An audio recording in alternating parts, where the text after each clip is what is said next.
Ninguém faz sozinho a travessia desse mundo. Existir é relacionar-se. Essa frase inicia uma das principais obras sobre liderança dos últimos anos, que é o livro A Arte de Lidar com Pessoas, de Jamil Albuquerque. Isso nos leva a refletir sobre no que consiste a real capacidade de liderar. Se existir é relacionar-se, para que a minha experiência tenha sentido, eu preciso das relações humanas. E aqui a gente já desmistifica a crença de que o líder deve ser intocável, não se conectar com as pessoas. Isso pode ser distante da sua realidade hoje, ou talvez você já tenha presenciado isso, mas é comum em empresas de médio e grande porte uma segregação entre os cargos. Talvez você não tenha notado, mas isso acontece de forma sutil muitas vezes. Por exemplo, eu conheço muitas empresas em que no refeitório não se misturam os diretores, nem os presidentes, nem os trabalhadores do chamado chão de fábrica, né? Essa é uma maneira de segregação. Eu conheço várias empresas que o dono não conhece todos os funcionários, onde ele não sabe o nome de todo mundo, onde a comida servida para um não é a mesma comida servida para o outro. Essas regalias precisam ser rompidas. Cada vez mais o processo de liderança e influência ele tem sua eficiência baseada no modelo horizontal de gestão, ou seja, onde todos são iguais como pessoa, se destacando, é claro, por sua habilidade em resolver problemas, mas na hora das relações, nos momentos de relacionamento, todos são iguais. O filósofo e historiador Yuval Harari, na trilogia sobre a humanidade, que são os livros Homo Sapiens, Homo Deus e 21 lições para o século XXI, ele classifica o ser humano como o único ser vivo na face da Terra que sozinho é inútil. Ele não colabora com a cadeia alimentar, ele não colabora com o meio ambiente, ele não consegue fazer nada. Toda a habilidade do ser humano de construir realidades se dá pelo princípio da cooperação, da vida em sociedade. Você já parou para pensar como eu e você, nós somos frágeis?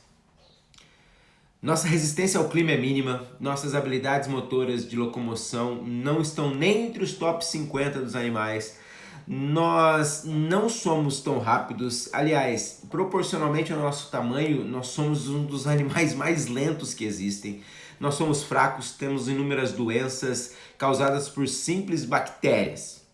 Enfim, o ser humano, ele é bem meia boca, como dizia meu pai, né? Mas então, como é que nós construímos esse império de dominação sobre todas as demais espécies do mundo?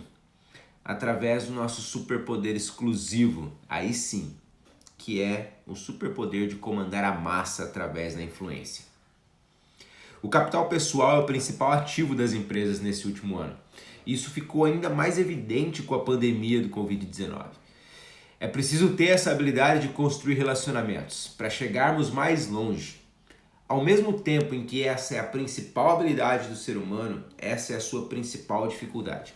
Compreender o outro requer muito mais trabalho e dedicação do que parece.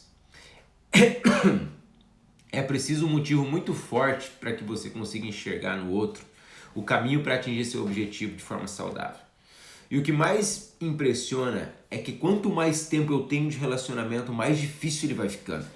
Porque o costume, a proximidade, a intimidade faz com que as pessoas entrem numa rotina maçante e essa rotina tome conta das relações, dando a entender que elas não têm mais importância. Vamos pegar um exemplo clássico, tá? No início de um relacionamento, quando alguém conhece outra pessoa, seja profissionalmente ingressando em um ambiente de trabalho ou pessoalmente ingressando em uma relação de afetividade emocional, tudo são flores. Os primeiros dias no trabalho parece uma redescoberta. Temos um entusiasmo elevado, as expectativas são altas, a outra pessoa com a qual a gente se relaciona parece perfeita. Com certeza, quando eu falo isso para você, você também observou essa mesma atitude em relação aos relacionamentos amorosos. O que acontece é que com o passar do tempo, todo o ânimo acaba ficando de lado. Por que isso? Nós temos a tendência de, depois da conquista, da meta, da pessoa, do objetivo, onde foi necessário um esforço relativamente grande para atingir aquele resultado esperado, nós temos a tendência de relaxar. Ao invés de encontrar um MVP. O que é um MVP? No marketing é o mínimo produto viável para que eu possa entregar algo. Só que nas relações humanas eu chamo isso de MNA.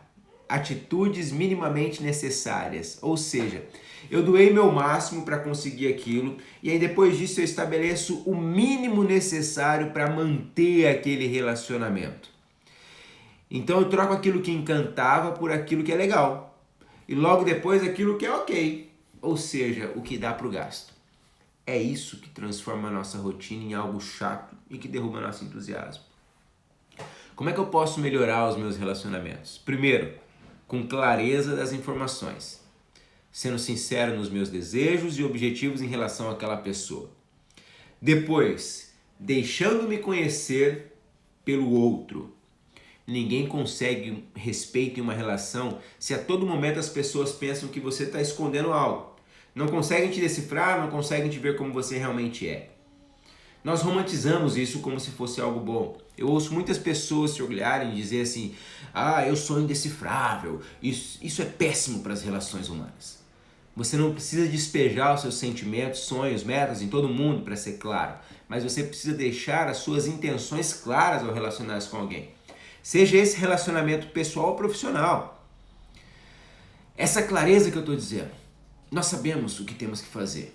É tão óbvio que chega a cegar. Ou seja, o óbvio é uma luz que nos cega. É como o ar. Nós só sentimos falta do ar quando ele faz falta, quando ele está ausente. Administrar isso, prestar atenção a esses detalhes, fazer as coisas óbvias, é sinal de que eu sei administrar o meu capital intelectual. Ou seja, eu sei agir de acordo com o meu conhecimento. Conhecimento sem ação é nulo. E hoje, administrar esse capital intelectual é o diferencial entre o fracasso e o sucesso das organizações. Administrar isso é ter você por inteiro no negócio, é ter 100% da sua atenção ali. Afinal, não se constrói uma empresa 100% com pessoas 50%. Já parou para pensar nisso? A responsabilidade de transformar uma equipe 50% em 100% é do líder e de mais ninguém.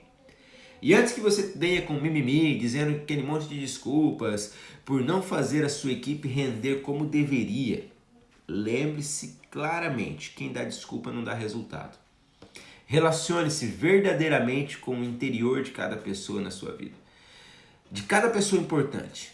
E assim você terá uma grande vantagem de liderança em qualquer objetivo, seja ele particular ou profissional.